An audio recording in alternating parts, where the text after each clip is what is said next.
Le quart d'heure thématique de Smart Bourse chaque soir en fin d'émission Marché à thème. Le thème ce soir, c'est celui de la finance solidaire. Le troisième jeudi de chaque mois, c'est Frédéric Villot qui vient nous parler de finance solidaire, le fondateur de Mediatico. Bonsoir et bienvenue Frédéric. Bonsoir Grégoire, bonsoir à tous. Ravi de vous retrouver. Gros sujet sur la table. Ça a été annoncé il y a 15 jours par Bercy. Le ministre Bruno Le Maire en personne et les ministres de Bercy. La réforme du label ISR. Absolument. Qui a été quand même quelque chose d'assez pionnier en la matière, il y a 2015, c'est ça? Oui, alors de 2016, le label 2016. Récupéré par Bercy, mais en réalité, ça faisait des années que Novetic avait porté cette question d'un label ISR sur le marché français. Il a fait son chemin, et puis là, on continue d'avancer. Alors pourquoi c'est important le label ISR? D'abord parce que c'est le label qui vous permet d'être à peu près certain qu'avec vos placements financiers, vous n'allez pas investir ni dans le charbon, ni dans le travail des enfants, que ce soit directement ou même indirectement. Et alors pourquoi est-ce qu'on a besoin de le réformer aujourd'hui? Pour deux raisons. La première, c'est parce que le monde change et les investisseurs sont de plus en plus exigeants sur tout ce qui concerne les critères d'investissement. On parle de plus en plus aujourd'hui de la finance d'impact. On est au-delà de la finance responsable aujourd'hui. Tout le monde devient beaucoup plus exigeant. Et puis la deuxième raison, c'est que la réglementation européenne, elle change. Et la France, effectivement, qui était pionnière sur la finance responsable en Europe, elle doit s'adapter aujourd'hui. Alors on a le président de l'AMF qui s'est exprimé récemment sur le sujet. Lui, il plaide pour un label européen des fonds durables.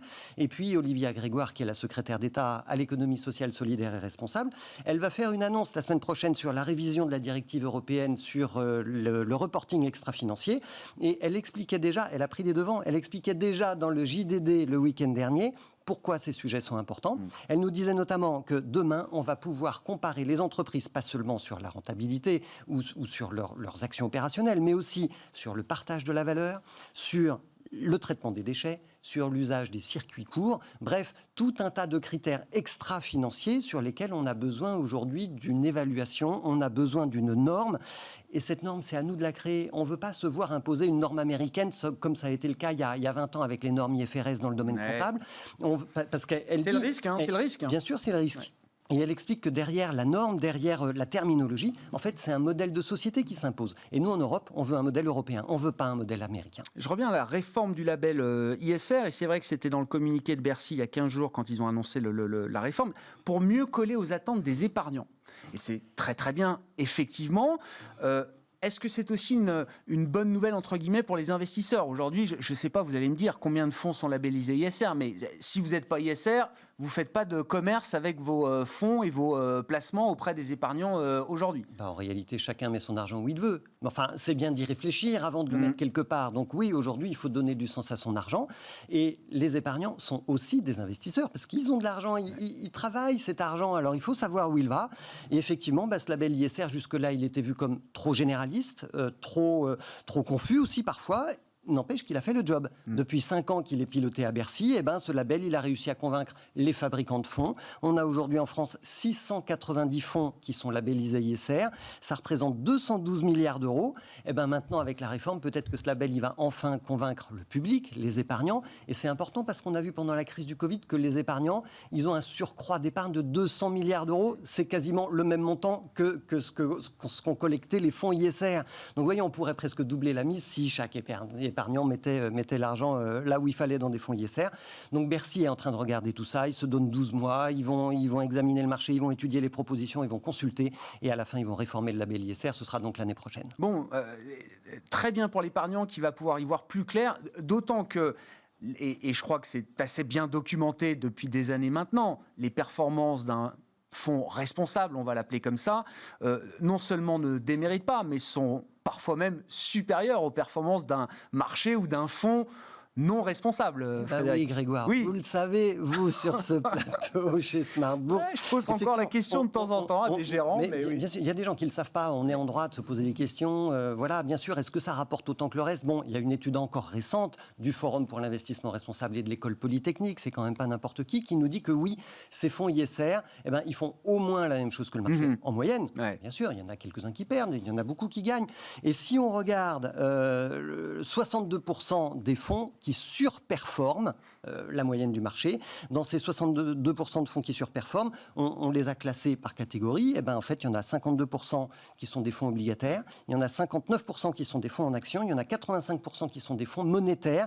Donc, vous voyez qu'en réalité, oui, ça fonctionne sur à peu près toutes les classes d'actifs. Et puis, on s'est aussi aperçu pendant cette crise sanitaire qu'en réalité, ces placements, ils sont moins volatiles. Ouais. Ça veut dire quoi? Ça veut dire que quand les entreprises font attention et accordent de l'importance à leur impact extra-financier, et ben finalement, elles résistent mieux et elles sont plus solides. Bon, vous avez des exemples là de fonds, parce que souvent en plus ils ont des biais, des thématiques assez explicites, assez parlantes. Alors je ne sais pas s'il y a des exemples particuliers qui vous ont inspiré, Frédéric. Alors en ce moment il y en a un que j'ai repéré qui s'appelle AXA Future Génération. On se projette, voilà, Future Génération, on est dans le social, on est sur les classes d'âge, voilà. Et celui-là il est labellisé ISR, il est aussi labellisé Finansol dans la finance solidaire.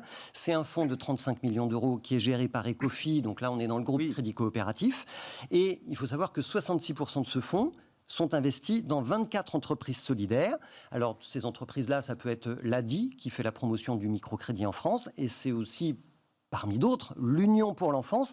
Et l'Union pour l'enfance, c'est intéressant parce que c'est une association qui s'occupe de la protection de l'enfance, donc on est sur AXA Future Génération.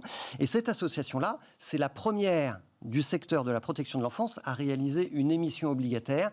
Ils viennent de lever 1 million d'euros quand même pour financer leurs actions auprès de 5 investisseurs différents. Donc il y a AXA, il y a aussi Invest, il y a France Active, Generali, la Banque Postale Asset Management, des fonds qui sont très, très versés aussi dans l'économie sociale et solidaire. Et ce qu'ils veulent faire avec ce million d'euros, c'est tout simplement financer leur mission parce qu'il n'y a plus beaucoup d'argent public en ce moment. Donc voilà, donc ils sont allés chercher de l'argent privé. En tous les cas, l'argent, il est facile aujourd'hui. Alors, mais bon, oui, c'est un autre sujet. En tout cas, ils sont allés chercher dans le privé et ce qu'ils veulent, c'est financer l'hébergement des enfants dans des foyers, c'est soutenir les familles en difficulté, c'est aussi former les familles d'accueil. Et au moment où la crise accroît les difficultés des familles, accroît la pauvreté, accroît aussi les violences familiales, évidemment, c'est important. Ouais. Bon, alors, soit on peut confier son argent à un fonds, effectivement, avec le label ISR, Finansol, etc.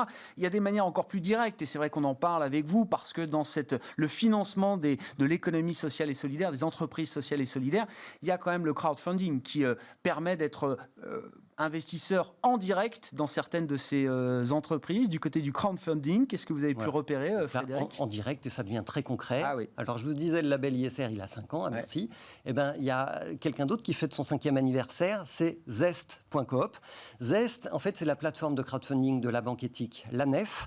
Et donc, en fait, en 5 ans, ils ont plutôt un joli palmarès quand même. Ils ont réussi à avoir 60 000 inscrits sur leur plateforme. Ils ont collecté 3,2 millions en euros, bien sûr. Ils ont financé 530 projets et ce sont toujours des projets écologiques, sociaux ou culturels. Et en ce moment, alors par exemple, sur Zest.coop, vous pouvez financer le projet de Maxence et Timothée. Alors celui-là, il m'a bien plu, vous allez voir, c'est assez amusant. Ils cherchent en ce moment 8 000 euros. Ça va pas très loin, 8 000 euros, d'accord. Ils veulent ouvrir la première franchise du Drive tout nu. Alors je sais pas, voir si vous connaissez le Drive tout nu. Alors ils vont ouvrir une franchise à Lille, mais c'est un concept qui est né à Toulouse. C'est un drive, vous pouvez faire vos courses. Simplement, c'est un drive un peu particulier. D'abord, il est local.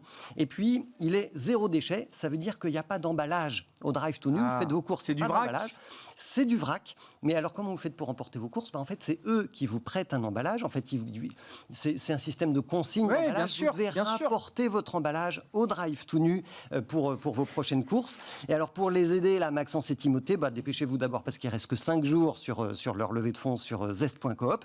Mais il y a 2 choses à savoir. D'abord, 8 000 euros, je vous ai dit, c'est pas beaucoup, mais en fait, ça représente 15% de l'investissement global. Ils ont aussi de l'apport personnel pour 20%. Ils ont fait 2 emprunts bancaires, donc c'est un vrai projet économique. Et puis la deuxième chose à savoir, c'est que c'est aussi un vrai crowdfunding, c'est-à-dire qu'il n'y a pas de rentabilité à attendre. Là, quand vous mettez de l'argent pour les aider, en fait, la contrepartie, ça va être du don de produits. Donc vous allez récupérer des biscuits, vous allez récupérer un petit pot de rillettes. Voilà, échange de marchandises, mais il y a quand même quelque chose en retour. Il y a quelque chose. Oui, je comprends. Donc Drive tout nu sur la plateforme Zest.coop, c'est ça, Frédéric. Bon, il reste quelques jours pour vous intéresser à ce projet, le projet de Maxence et Timothée à Lille, c'est ça ?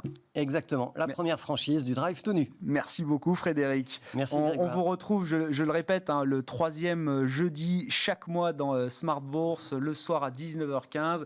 Vous nous Avec parlez de plaisir. l'actualité de l'économie sociale et solidaire, la finance solidaire, avec toujours quelques idées de financement et d'investissement. Actualité qu'on traite évidemment ceux qui sur s'intéressent. mediatico.fr. Et bien sûr, et on renvoie évidemment sur mediatico.fr. Merci beaucoup Merci, Frédéric. Grégoire. Frédéric Villot, le fondateur de Mediatico, avec nous ce soir dans ce marché à thème de Smart Bourse. On se retrouve demain en direct à 12h30 sur Bismart.